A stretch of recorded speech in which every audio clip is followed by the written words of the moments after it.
Alright, bienvenue à toi dans cette deuxième partie du guide ultime de Lego et l'ennemi. Donc, nous en étions où? Nous en étions à la partie l'échec. Oui, l'échec, c'est ça. Donc Lego dans l'échec. Comment gérer Lego dans l'échec? Maintenant qu'on a vu comment gérer Lego en phase d'aspiration, c'est-à-dire quand on est aspirant entrepreneur, par exemple, quand on est aspirant sportif, etc., quand on est sur le chemin de la réussite mais qu'on n'a pas encore réussi, qu'on a également vu comment gérer son ego en phase de réussite, c'est-à-dire, ok, qu'est-ce qui se passe quand on réussit? Comment gérer son ego dans ces moments-là?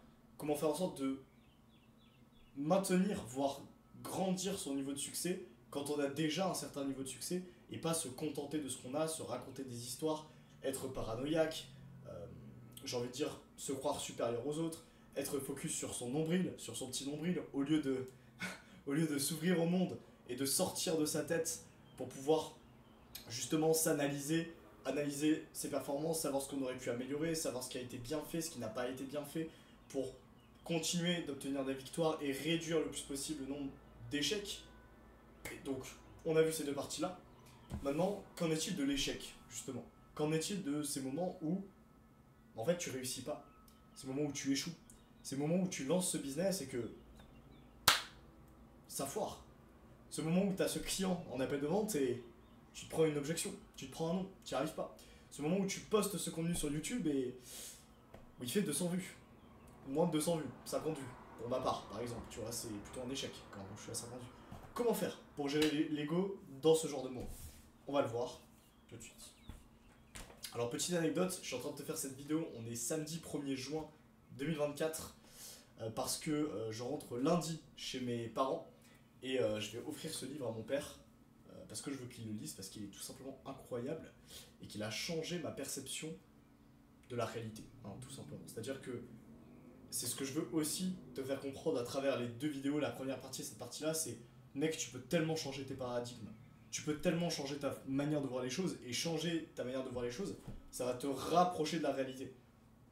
Bon, ça m'a fait penser à une vidéo de Charlie Morgan, entrepreneur américain et youtubeur, qui a expliqué en fait sur l'une de ses vidéos à quel point les gens, la plupart des gens, ils étaient éloignés de la réalité. Parce qu'ils étaient dans leur monde, parce qu'ils étaient dans leur tête, parce qu'ils pensaient avoir vrai sur certaines choses, alors qu'en réalité, c'est pas le cas, que la plupart du temps, c'est des croyances limitantes. Donc en fait, il avait dessiné un cercle sur un tableau, il disait, ok, ça, c'est ta réalité. Pardon, ça, c'est la réalité telle qu'elle est. C'est le monde tel qu'il est, objectivement.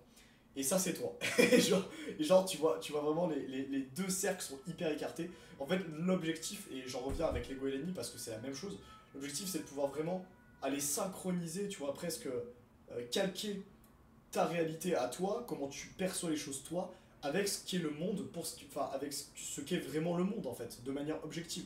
Et de cette manière-là, en te calibrant et en calibrant ta vision, tu vas pouvoir entreprendre des actions qui ont de plus en plus de sens et prendre les meilleures décisions possibles pour ton propre succès et tes propres ambitions.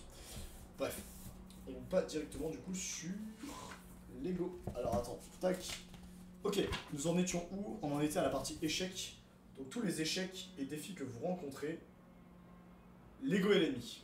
Voilà, donc encore une fois, un petit rappel de l'auteur pour nous dire que voilà, dans tous les échecs et les défis et les challenges qu'on va rencontrer dans notre vie de manière générale, l'ego sera l'ennemi en fait. Le fait de, par exemple, penser qu'on doit tout arrêter, que c'est peut-être pas fait pour nous, etc., alors qu'on a presque ou pas essayé, par exemple, ça c'est de l'ego, tu vois.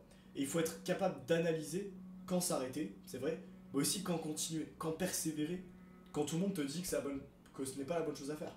Quand l'ego te dit que tu serais bien mieux en train de faire quelque chose dans lequel tu es bon, dans lequel tu es fort, dans lequel tu es bien perçu. Ok? L'ego, par exemple, si je reprends l'exemple j'en sais rien, du football américain ou du basket, du sport. L'ego, par exemple, si toi t'es bon en défense, mais tu sais très bien que pour un tournoi, tu dois travailler ta passe et que t'as une passe pas ouf, l'ego serait tenté de te dire, Tristan ou Julien, travaille sur ce que tu sais déjà faire. Montre aux entraînements que t'es trop fort parce que tu sais bien défendre, etc.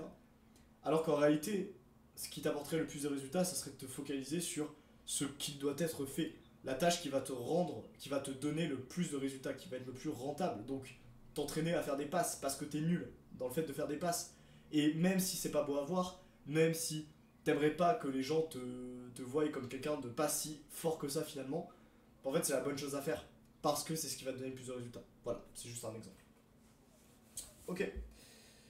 Deuxième, le temps vif ou temps mort. Alors les temps vifs ou les temps morts, je t'avoue que ma mémoire me joue des tours là-dessus, mais on va directement aller checker les temps vifs ou temps morts, et je vais te dire exactement ça va parler de quoi. Temps vif ou temps mort, 171, 171, ok. Temps vif ou temps mort. Alors, ah oui, vivre son temps mort, ok. Ah ah oui, oh oui, carrément. En fait, temps vif ou temps mort, qu'est-ce que ça veut dire? En fait, dans la vie, ce qu'explique Ryan Holiday, c'est qu'il y a des temps vifs et des temps morts. Les temps vifs, c'est les temps dans lesquels tu vas utiliser ton temps de manière très productive. Par exemple, des journées pendant lesquelles tu vas pas t'arrêter. Du matin au soir, tu vas être présent. Voilà, peut-être que tu vas faire des deep work sur ton business, tu vas faire des sessions de travail très, très focus. Tu vas faire ton sport. Tu vas aller parler à cette fille dans la rue, etc. Bref, tu vas mettre réellement ton environnement et ton temps à profit de ton succès, tout simplement. Et il y a des temps morts pendant lesquels bah, l'être humain, de manière très, j'ai envie de dire, flemmarde, hein, on pourrait associer ça à de la flemmardise, va justement faire tout le contraire, c'est-à-dire ne pas être productif, peut-être écouter ses émotions, ses bas instincts, aller, aller sur des sites peu recommandables au lieu d'aller parler à cette fille, au lieu de construire ce business, regarder des séries Netflix, se bourrer la gueule en soirée, tu vois. Donc tous ces trucs-là, c'est des temps morts, en fait. C'est littéralement des temps morts.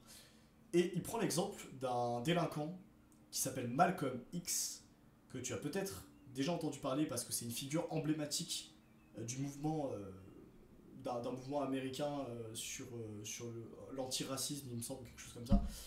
Et avant d'être cette figure emblématique, cet homme politique, enfin, un mec qui a fait des grandes choses quand même pour les États-Unis, etc. En fait, il explique que le gars c'était un délinquant en fait. C'était littéralement un délinquant, il est allé en tôle, il est allé en prison avant d'être connu. Tu vois, il est allé en prison, etc. Et ce qu'il dit, c'est que il a profité de ce qui était censé être un temps mort dans sa vie, c'est-à-dire la prison, casse-prison. Donc, logiquement, pendant la prison, tu fais rien en fait. Tu vois, t'es juste consigné à pas t'amuser, à pas pouvoir construire de business, construire d'entreprise, pouvoir faire de grandes choses, etc. Parce que t'es puni en fait. T'es puni, t'es consigné. Ok. Et ce qu'il explique, c'est que au lieu de utiliser ce temps mort comme étant juste un temps mort, il en a profité pour le transformer en temps vif. Comment est-ce qu'il a fait ça? En lisant, en faisant de la lecture, comme comme je l'ai fait avec ce livre-là. Il a lu, lu, lu, lu et encore lu, en fait. Il a profité de son temps pour dévorer le plus de livres possible. Et c'est génial. C'est génial, c'est juste phénoménal parce que le mec, là où tout le monde pensait qu'il allait encore plus chuter, eh ben il a profité de cette chute pour se relever 2 fois plus fort en fait. Et 2 fois plus cultivé, 2 fois plus intelligent au final. Donc c'est hyper intéressant. C'est hyper intéressant de voir ça.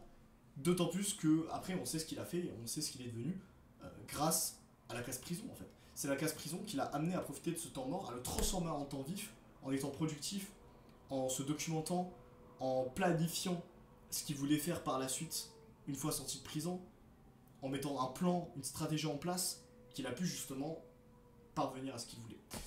Ok, on continue, on continue, on continue. L'effort est suffisant. Classique, très pertinent de la part de l'auteur. L'effort est suffisant, ça veut dire que simplement, plutôt que de monter sur ses grands chevaux, etc., ou même dans le cas de l'échec, plutôt que d'avoir peur d'échouer au final, de ne pas réussir ce qu'on va entreprendre, de ne pas réussir ce match de football américain, de ne pas réussir à faire son job, peut-être, à ne pas réussir ce business en ligne, simplement l'effort c'est suffisant en fait. Le simple fait de s'y mettre, de se mettre à la tâche qu'on doit faire, eh ben ça suffit. Ça suffit. Parce qu'on a fait notre job. Parce qu'on a fait ce qui devait être fait. Et si on n'a pas encore les résultats, c'est ok en fait. C'est ok. même si on ne voit pas tout de suite sur l'instant T, en mode plaisir instantané, dopamine, le résultat de notre labeur, le simple fait d'avoir bossé, c'est ok. On a fait ce qui devait être fait. Et il faut se contenter de ça. Quand je dis se contenter, c'est pas arrêter d'en faire. Mais je veux dire, il faut être satisfait et être fier de ça, de ce qu'on fait, des tâches qu'on fait dans nos journées, si elles sont productives et si elles sont rentables et que dans le futur, ça sera bon pour nous. D'accord? Faut savoir se dire que l'effort est suffisant, simplement. On continue. Les moments Fight Club. Ah, ça c'est sympathique. Les moments Fight Club. Alors, j'avais beaucoup aimé cette partie-là. Alors, attends, je vais directement te... Alors, on est sur la page 183. Les moments Fight Club. Alors, les moments Fight Club. Ok. Ok. Alors. Les moments Fight Club. Quand on enferme la vérité sous terre, elle s'y amasse. Elle y prend une force telle d'explosion que le jour où elle éclate, elle fait tout sauter d'elle. Voilà. Donc, en fait, les moments Fight Club, ça veut simplement dire que, il me semble, hein, de ce que je me rappelle dans le livre, en fait, il y a toujours des moments où on est au creux de la vague. Comme le dit Ryan Holiday, creux de la vague, c'est-à-dire vraiment on est au moment zéro, tu vois, on est dans l'échec, justement, on est dans cette fameuse traversée du désert, et on est tenté de penser qu'il faut s'arrêter, que c'est pas fait pour nous, que l'ego nous dit qu'on ferait mieux de faire autre chose dans lequel on est meilleur, etc., et que c'est pas fait pour nous. Ce que nous dit l'auteur, c'est que justement, c'est dans ce creux de la vague, c'est quand on a des moments Fight Club, justement, il appelle ça les moments Fight Club, les moments où on n'a pas de résultat, où c'est la merde, où c'est nul ce qui se passe, qu'il faut persévérer et que, justement, derrière ces moments Fight Club, derrière le creux de la vague, se cache le soleil, se cache ce qu'on veut, ce qu'on convoite. C'est derrière les choses qu'on ne veut pas faire, c'est derrière les résultats qu'on ne veut pas avoir, que se cache ce qu'on veut, au final. Notre objectif, notre ambition, notre rêve. Ok ? Et qu'en fait, c'est à ce moment-là où il faut le plus possible pousser, continuer de bosser, même si on n'en voit pas les résultats, continuer de faire le taf, continuer de faire toutes les tâches qui doivent être faites dans la journée. Voilà. Continuer de lancer ce business en ligne, continuer de faire de la vente, continuer de prospecter, de chercher des clients, continuer d'aller à la salle, continuer de faire ta séance de sport, continuer d'aller parler à des filles, d'aller peut-être aborder, etc., de passer des bons moments avec des femmes, même si t'en vois pas encore les résultats, etc. Parce que justement, c'est dans le creux de la vague que tout va se passer et que tout va se jouer au final. Que la plupart des gens abandonnent et que c'est là où tu dois rester focus. Voilà. Et ça serait de l'ego, du coup, de ne pas continuer, forcément. Hop là. Fixer les limites. Effectivement, on va aussi lire fixer les limites, on va lire la quote. Alors, fixer les limites. Où on est? On est là. Cela peut gâcher ta vie que si cela gâche ton caractère. Marc Aurèle. Oh oui. Oh oui, oui, oui, oui. L'histoire avec John DeLorean, elle est insane. Alors, tu connais certainement la marque de voiture DeLorean, donc la voiture, ok? Ah bah dis-toi que le mec qui a inventé ça, John DeLorean, il a connu une belle ascension, il a connu une énorme chute aussi. Et en fait, ce qui a causé sa chute, c'est simplement qu'il n'avait pas fixé des limites. Qu'est-ce que j'entends par là? J'entends que le gars, en fait, il se pensait plus fort que les autres, il se pensait plus génie que les autres, etc. Et vu que c'était le CEO de la boîte, vu que c'était le PDG, etc., je dis beaucoup de fois etc., il va falloir que je me calme. Vu que c'est le PDG de la boîte, il s'est dit, ok, même quand j'ai des idées complètement farfelues, même quand les choses ne marchent pas à cause de mes propres décisions, eh ben on va continuer. On va encore plus s'enfoncer dans la merde, on va encore plus s'enfoncer dans le bourbier, même quand je vois pertinemment que ça affecte les salariés de mon entreprise, que les gens me déconseillent de faire ça parce qu'ils voient ce qui va se passer, et que effectivement ça se passe bien, que j'ai des erreurs, que je commets des fautes, etc., que je me remets même pas en question sur ces fautes-là, et que au final, bah, ça a conduit à quoi? Ça a conduit à la simple et basique chute de son entreprise. Voilà, il s'est endetté, il a été viré de sa boîte, il me semble, globalement.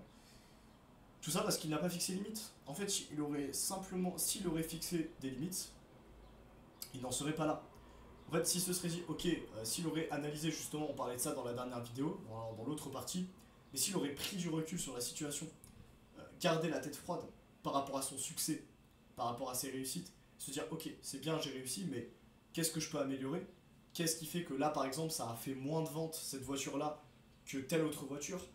Qu'est-ce qui fait que, par exemple, quand j'ai pris cette décision, ça a eu ça comme impact sur mes salariés et sur ma boîte? En fait, le fait qu'il ne s'est simplement pas remis en question comme il le fallait a causé sa chute. Et s'il aurait fixé des limites, s'il se serait dit, ok, je vais analyser les choses, je vais analyser pourquoi ça a foiré, je vais analyser ce que j'aurais pu mieux faire, ce que j'ai bien fait, etc. Ce qui m'a amené à être la personne que je suis aujourd'hui et à avoir les résultats que mon entreprise a aujourd'hui, bah certainement qu'il aurait pu relever sa boîte, qu'il aurait pu relever son entreprise et qu'il n'en serait pas là, tout simplement. Donc c'est, voilà, ce que tu peux implémenter, c'est fixe-toi des limites. Fixe-toi des limites, implémente de nouvelles choses constamment, sois ton meilleur étudiant, analyse ce qui va pas, analyse ce qui va, comprends les choses et du bon sens. Et de cette manière-là, en fait, ça ne peut que bien se passer, en fait. Si tu prends du recul sur la situation, si tu gardes la tête froide, que tu sois en phase d'échec ou de réussite, tu peux que être sur la voie du développement personnel. Et c'est génial.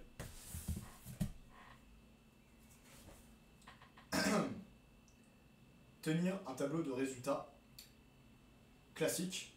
Il y a 4 pages dessus, donc je vais aller très rapidement sur le résumé. Mais en fait, simplement ce qu'il dit, c'est que il faut traquer tes résultats. C'était ce que je te disais dans l'autre vidéo. Par exemple, j'ai un tracker, d'ailleurs que je remplis pas assez souvent, mais j'ai un tracker de prospection dans lequel je regarde si j'ai bien envoyé le nombre de messages, parce que je te rappelle que j'ai un business de coaching, ok, business de coaching en ligne sur les réseaux sociaux. Donc je crée du contenu, je contacte mon audience, j'échange avec mon audience, je vois si elle a besoin de mon aide sur la partie business, sur la vente, sur le relationnel, sur développer à son tour son propre business de coaching.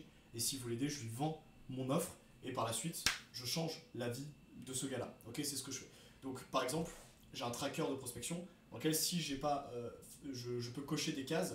Voilà, je regarde les jours où j'ai bien envoyé mes messages d'échanger avec mon audience, les jours où je ne l'ai pas fait, etc. Comme ça, je peux traquer mes habitudes.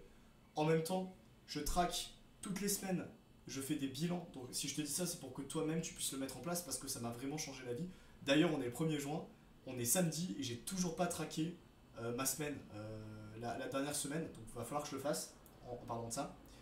Bref, en fait, traquer ta semaine, c'est hyper intéressant et ça va te permettre de vraiment évoluer sur tous les plans. Donc tu peux traquer tes journées, tu peux traquer tes semaines. En fait, c'est simplement faire un bilan, c'est ça que ça veut dire traquer.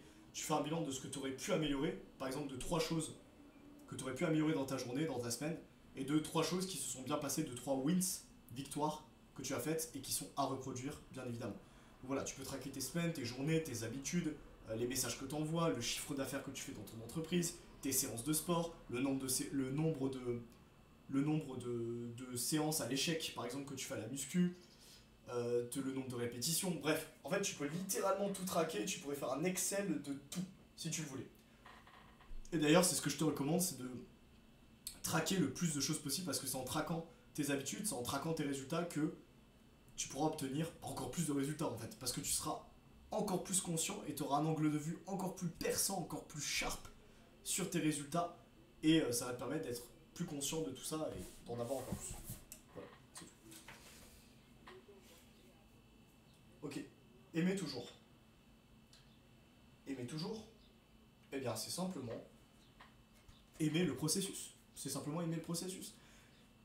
En fait, ce qu'il explique, Ryan Holiday, c'est que malgré les échecs, malgré le fait d'être résilient, malgré le fait de... Quand je dis malgré, c'est même avec le fait de garder la tête froide, d'avoir de l'humilité, de se forcer à ne pas succomber à ses bas instincts et à traquer ses habitudes, à ne pas être paranoïaque, à sortir de sa tête, à garder justement l'ego très très loin de nous, que ce soit en phase d'aspiration, de réussite ou même d'échec, peu importe le moment où on en est dans notre vie et dans notre parcours professionnel et personnel, dans ce développement personnel justement, à quel point c'est essentiel de kiffer le chemin, de kiffer le processus.